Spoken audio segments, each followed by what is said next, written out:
connection to all that is and all of the cycles. With the moon phases are also in a 4 phase. But I personally also train in a 4 phase. So this is what I meant by a practical way of using the medicine wheel. So there's all this metaphysical, beautiful aspects to the rich culture, right? And we can take it and we can use what we know from the stories that have been passed down. I love it and I use it, but just like that, it becomes a little sloppy for me, as you probably have witnessed. But in my life, the 4 quadrants represent like the cycles of my menstruation, which is 4 cycles. There's the follicular and the luteal and the ovulation and the menstruation. So there's 4 cycles that a woman's body goes through. No, there's gross, gross, gross, and gross. That's what there is. All right, so we want to talk about how we got here on the planet, because it's a woman cycle thing, but that is true. There's 4 phases, just like the moon cycle, right? The moon, and then the quarter, the gibbous, and then the half moon. So I have them here, the four cycles to everything.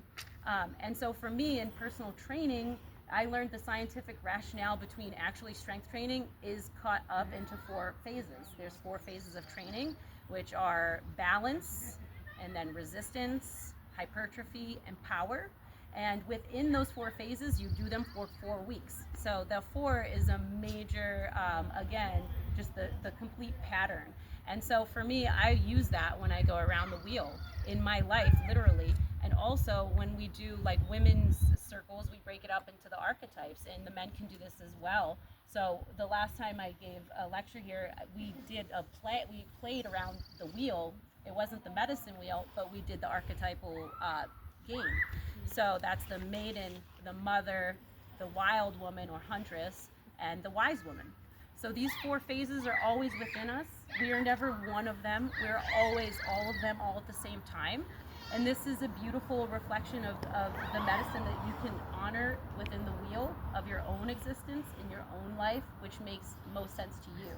So we're taking the little bits and pieces of the beautiful teachings and being able to apply them in a practical way that gives more meaning and deeper connection. So so if anybody else has anything else to share or has any questions, please shoot them out at me now. What did you say what the instruments were for the directions? I wanted to. Yeah, so the north is the voice. So we think of that with like our ancestors. So if I'm sitting at the medicine wheel and I am in prayer, which we are in prayer right now. We did that. So right now I'm definitely very connected to my husband's grandfather and grandmother. And I'm going to close my mind and my head space and try to really hear their voice.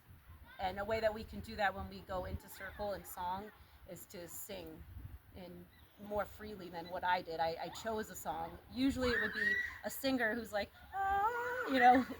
really channeling. You can channel the ancestors with that direction. And then the east is the flute or the wind instruments. So it doesn't necessarily have to be a flute. I almost brought like chimes, something like chimes. And then the south is the rattle. And I think there is a discrepancy between these 2 instruments. So if either of you guys have any wisdom on that. The south was the rattle because it was also the snake. So it's like the shedding of the skin. So there was some connection with the rattler, like actually being the snake with the rattle. And then the west is the drum. And the reason I remember it that way is because women are actually the original drummers, even though we've been told otherwise. And that's another one of those things where it depends on the perspective. But so the drum is there for that. And then seasonally as well. So if you have any questions about the seasons, all of this information, I'll spit it out for sure, but it can all be found in this book. And I'll pass it around, you can flip through it, but there's so many different ways of using and working with the medicine wheel. There's so many different ways to build a wheel. So today, actually, Rachel brought me all these jades. I'm obsessed with jade. I'm a jade stone practitioner, but so I don't even want to open them yet.